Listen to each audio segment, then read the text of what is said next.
आखिर अंबेडकर ने महिलाओं और मजदूरों के अधिकारों के लिए क्या किया है? क्या वो सिर्फ दलितों के नेता थे? और आखिर किस वजह से बाबा साहब की मतभेद गांधी जी से हो गई? और ऐसा कौन सा कारण था जिसने अंबेडकर को हिंदू धर्म छोड़ने पर मजबूर कर दिया? इन सारे सवालों के जवाब आपको इस वीडियो में मिल जाएंगे। बस वीडियो बीच में छोड़ने की गलती ना करें। तो चलिए शुरू से शुरू करते हैं। तो बाबा साहब का जन्म 14 अप्रैल 1891 मध्य प्रदेश के एक छोटा सा गांव महू में हुआ था। लेकिन क्या आप जानते हैं कि उनके जन्म के समय उनका नाम क्या था? भीमराव। जी हाँ, अंबेडकर नाम बाद में जुड़ा, लेकिन ये नाम कैसे बदला, ये एक दिलचस्प कहानी है। भीमराव का बचपन कठिनाइयों से भरा था। स्कूल में उन्हें अलग बैठना पड़ता था। प्यास लगने पर स्कूल का चपरासी दूर से पानी डालता था, जिसे अंबेडकर अपने हाथों से इकट्ठा करके पीते थे। उन्हें मटके को छूने और ग्लास से पानी पीने की अनुमति नहीं थी। जिस दिन चपरासी नहीं आता, अंबेडकर को प्यासा ही पूरा दिन गुजारना पड़ता। तो क्या इन कठिनाइयों ने उन्हें तोड़ दिया या उन्हें और मजबूत बना दिया? भीमराव ने इन कठिनाइयों और चुनौतियों को अपनी ताकत बना लिया। उन्होंने पढ़ाई में पूरा ध्यान लगाया और 1907 में वे अपने स्कूल से मैट्रिक परीक्षा पास करने वाले पहले दलित छात्र बने।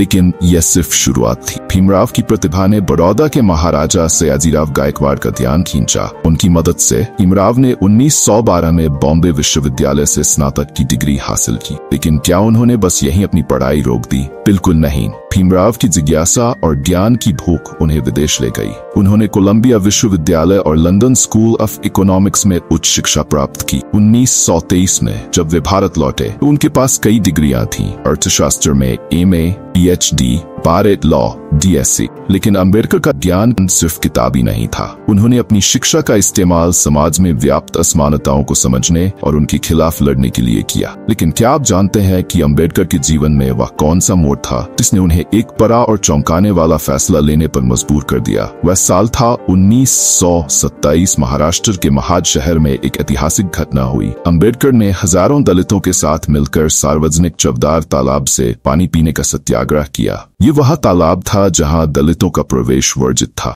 इस घटना ने अंबेडकर को गहराई से प्रभावित किया। उन्होंने देखा कि कैसे धर्म के नाम पर लोगों के साथ भेदभाव किया जाता है। भारत लौटने के बाद अंबेडकर ने दलितों के अधिकारों के लिए संघर्ष शुरू किया। उन्होंने महाड सत्याग्रह का नेतृत्व किया, जहां दलितों ने सार्वजनिक तालाब से पानी पीने का अधिकार मांगा। ये घटना भारतीय इतिहास में एक महत्वपूर्ण मोड़ थी। साल 1932 में अंबेडकर ने दलितों के लिए अलग मतदाता मंडल की मांग की। यह मांग गांधी जी के विचारों के विपरीत थी, जिन्होंने इसके विरोध में आमरण अनशन किया। अंततः पूना पैक्ट के माध्यम से एक समझौता हुआ और फिर साल 1935 में उन्होंने एक ऐलान किया जो पूरे देश को हिला दिया। उन्होंने कहा, मैं हिंदू पैदा हुआ था, ये मेरे हाथ में नहीं था, लेकिन मैं हिंदू के रूप में नहीं मरूंगा। लेकिन क्यों? क्या था वह कारण जिसने अंबेडकर को इतना बड़ा कदम उठाने पर मजबूर कर दिया? अंबेडकर हिंदू धर्म से नाराज थे क्योंकि उनका मानना था कि यह धर्म अपने ही नागरिकों को मनुष्य से कम मानता है। हिंदू धर्म की जाति व्यवस्था ने समाज के एक वर्ग को वंचित किया था। इसके बाद यहाँ एक दिलचस्प मोड़ आता है कि इस फैसले पर महात्मा गांधी की क्या प्रतिक्रिया ये थी कि गांधी जी ने अंबेडकर को समझाने की कोशिश की, लेकिन अंबेडकर का निर्णय पक्का था। यह उनके और गांधी जी के बीच कई मतभेदों में से एक था। लेकिन क्या अंबेडकर सिर्फ दलितों के लिए लड़ रहे थे या उनका उद्देश्य कहीं बड़ा था? अंबेडकर का संघर्ष असल में हर उस व्यक्ति के लिए था जो समाज में पीछे छूट गया था। वे सिर्फ दलितों के नेता नहीं थे, बल्कि हर वंचित वर्ग के मसीहा थे। उन्होंने महिलाओं के अधिकारों के लिए आवाज उठाई। अंबेडकर का मानना था कि महिलाओं को पुरुषों के समान अधिकार मिलना चाहिए। उन्होंने यूनिफॉर्म सिविल कोड का समर्थन किया। क्या आप जानते हैं कि अंबेडकर ने महिलाओं के अधिकारों के लिए क्या क्या किया? तो उन्होंने हिंदू कोड बिल को पास करवाने में अहम भूमिका निभाई। ये बिल महिलाओं को विवाह और संपत्ति के अधिकार देता था। नेहरू इसे टाल नहीं पाए क्योंकि अंबेडकर का समर्थन पीछे था। तो आज के दिन अगर लड़कियां पढ़ लिख पा रही है, नौकरी कर पा रही है, उन्हें बाबा साहब को ये अधिकार दिलाने के लिए धन्यवाद करना चाहिए। लेकिन सवाल ये आता है कि अंबेडकर के जीवन का सबसे महत्वपूर्ण योगदान क्या था? वह कौन सा काम था जिसने उन्हें भारत के इतिहास में अमर कर दिया? ये जानने से पहले अगर आपको वीडियो की जानकारी अच्छी लग रही हो तो कमेंट में जय भीम लिखना न भूलें और बाबा साहब से जुड़ी छोटी बड़ी जानकारी को जानने के लिए चैनल सब्सक्राइब करना न भूलें। अब वीडियो को जारी रखते हैं। तो बाबा साहब का ये काम था जिसने उन्हें भारत के इतिहास में अमर बना दिया। वो ये है कि साल 1946 से 1949 तक अंबेडकर ने भारतीय संविधान की ड्राफ्टिंग में महत्वपूर्ण भूमिका निभाई।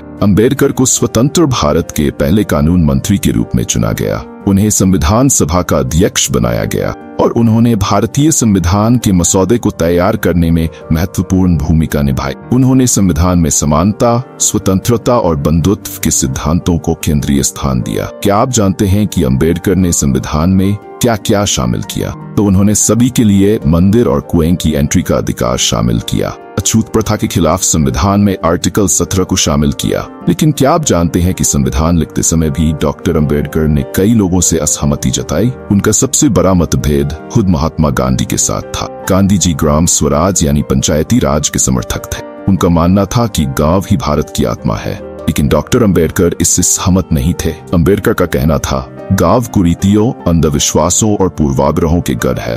असली अन्याय गांवों में होता है। उन्होंने देखा था कि गांवों में ही सबसे ज्यादा जातिगत भेदभाव होता है। इसका उदाहरण आप आज के समय भी आप लोगों को कई गांवों में देखने को मिल जाएगा। इसलिए बाबा साहब चाहते थे कि लोग शहरों की ओर पलायन करें, जहां जाति व्यवस्था कमजोर थी। ये मतभेद इतना गहरा था कि जब संविधान में पंचायती राज को शामिल किया गया तो अंबेडकर ने इसका विरोध किया। तो फिर साल 1956 में अंबेडकर ने बौद्ध धर्म अपनाया। उन्होंने लाखों अनुयायियों के साथ नागपुर में एक समारोह में बौद्ध धर्म की दीक्षा ली। उनका मानना था कि बौद्ध धर्म समानता और मानवता के सिद्धांतों पर आधारित है। यह निर्णय उनके जीवन भर के संघर्ष और चिंतन का परिणाम था। उन्होंने अपने अनुयायियों को शिक्षित, संगठित और संघर्ष करने का संदेश दिया। तो आज अंबेडकर की विरासत हर भारतीय के जीवन में दिखाई देती है। संविधान के माध्यम से दी गई समानता और स्वतंत्रता, आरक्षण नीति, महिला अधिकार, ये सब अंबेडकर के विचारों और संघर्षों का परिणाम है। अंबेडकर का जीवन हमें सिखाता है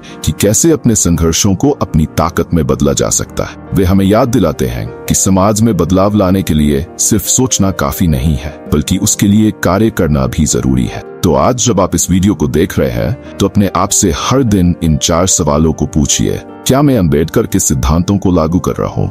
क्या मैं उनके द्वारा प्रदान किए गए ज्ञान के मार्ग का अनुसरण कर रहा हूँ और अन्य लोगों को इस ज्ञान को प्राप्त करने के लिए प्रोत्साहित कर रहा हूँ? लेकिन क्या हमने वाकई में बाबा साहब के सपनों को पूरा किया? क्या मैं एक ऐसे भारत के निर्माण में योगदान दे रहा हूँ जिसका सपना अंबेडकर ने देखा? तो हमें अपने आप से हर दिन ये सवाल पूछने चाहिए और बाबा साहब के बताए रास्तों पर चलना चाहिए। तो अगर आपको बाबा साहब के अनमोल विचार और उनके अर्थ जानने हैं जो आपकी जिंदगी बदल कर रख देंगे, तो स्क्रीन पर आ रहे वीडियो पर क्लिक करें। और आप लोगों को जय भीम दोस्तों।